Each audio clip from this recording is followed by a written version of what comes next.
Hi, I wanted to bring you a video that was similar to one that everyone liked, so we could try it again. This is called the bear video, and I've made this up as much as I know. So what we're gonna do is just start in this position. You can have your hands back if that's comfortable. If it's not, just sit like this, but make sure that you have room to kind of move your pelvis around. So in either direction, we're just gonna be scooting and kind of making space. Maybe you go up and down with your pelvis. Just see what you can do. What directions can you go in? And if you were a bear rubbing against a tree, how could you get really comfortable in your pelvis?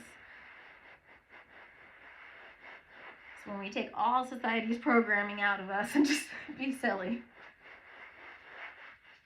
Okay, let's try that with our shoulders. Same idea, rubbing. Finding that perfect position for our shoulders.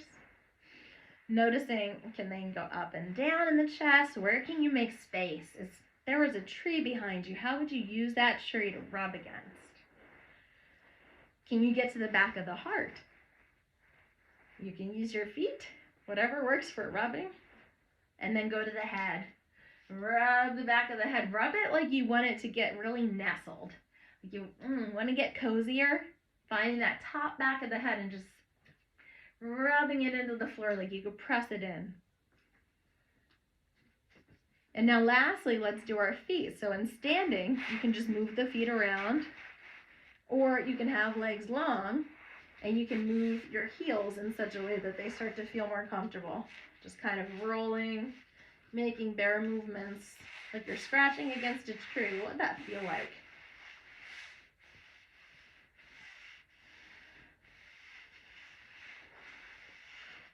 And then let all of that go and just rest. Rest on your back if you like. You can always come to seated if you prefer. But rest and notice your contact. Just making this little bit of space helps so much. For me, it's something I do often. And it's a very natural way of just using the ground like an animal would, finding the way. Go ahead and when you're ready, roll to your side and come up to a position with both hands on the ground. So we go into more of our bear movements. And first, I want you to begin with a cat-cow.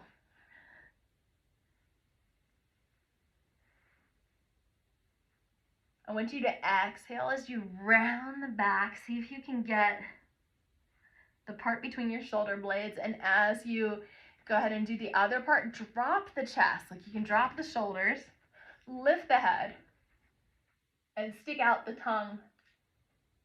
And do that again. So we're gonna round, we're gonna come down, stick out the tongue and stick out your butt. As you breathe in, exhale, come up, stick out the tongue, and stick out the butt. One more time. And notice, sticking out the tongue and the butt does something different for the body. So we don't do weird things for fun, we do them for a purpose. See how you feel as you rest. If you prefer to pause or end here, that is fine. We're gonna come back to all fours. And I want you to just practice picking up one hand gently and noticing where it shifts the weight. Do you go back or to the side? Or is it as though you just pick up the arm and the elbow goes? How could you let the elbow and wrist be loose? Try the other hand. Pick the arm up in different ways and notice. Maybe you pick it up and you move it down toward your knees. What does that do? That brings you more into the rounded position. What if you took it out in front and you did more of what we were doing a minute ago? It goes in many positions, so let's try both hands. As we pick up both hands, we come up and we go back down. And see if you can make this as easy and effortless as possible. Picking up maybe one hand and then the other. Maybe that's different. Picking up maybe just coming onto fingertips first. Pause that and try picking up a back knee. And just pick up the knee in different directions and see, where does it feel easiest? Where is it just easy? Now, as you pick up that knee, pick up the opposite hand, and they can come together, they can go apart, but just pick them up together and notice, where does the weight shift the easiest?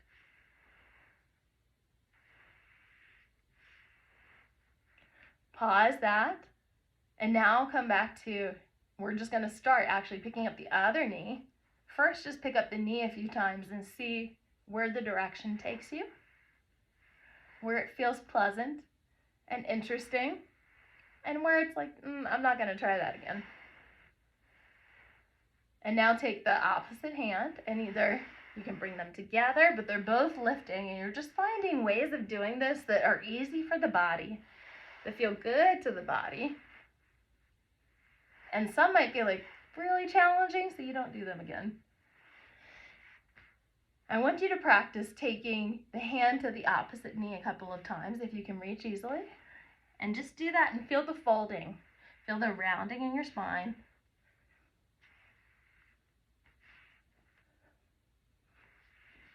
And as you hold one knee, if it's possible, if not, just come to lay down on your back.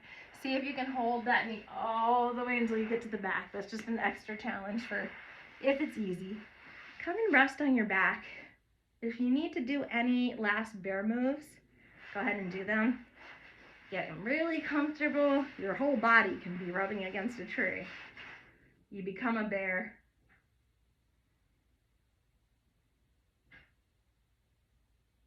And feel how supported you are by the floor now. Coming on to hands and knees is a challenge, but it can prove to be very effective for many ailments. So I want to show this in a chair position soon for those who can't make it to the floor. If you can and are still interested in this lesson, come back to the floor. And now try picking up the same side. Right hand and right knee, left hand and left knee. And see how is it easy. Is it easy to go in one direction? Is it easy, maybe you take them apart?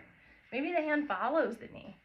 Let's try taking the hand and following the knee, which means that as we follow the knee, we can bring it out and back. And we're just taking the knee out, still supported.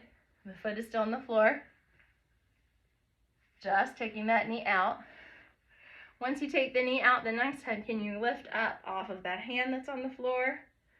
Come back, down. Same thing to the other side. Both sides lift, take the knee out. You start to come up and back down.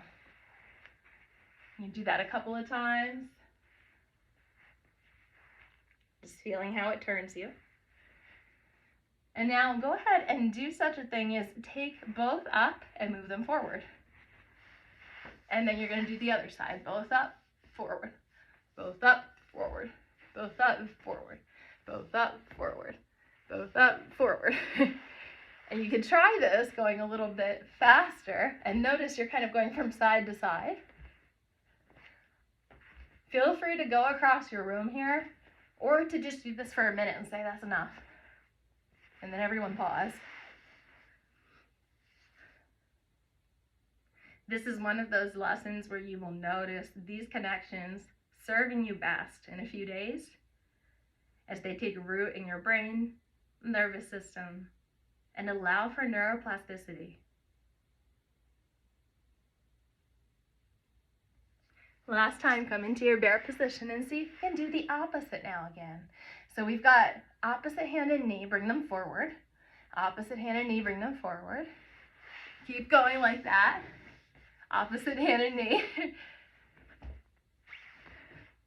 Now for those that are brave, come onto your feet and try that way. Opposite foot and hand. Opposite foot and hand. Opposite foot and hand. Or is it easier to do same side? And either way, you can practice and build up to running across the room. So staying on all fours is a great way to make sure that we have balance and proprioception. So Continue to practice things on hands and knees when it's comfortable for a time, and notice how your walking is now. Join me for more videos. Please subscribe. I love teaching this today. Thank you so much for joining me.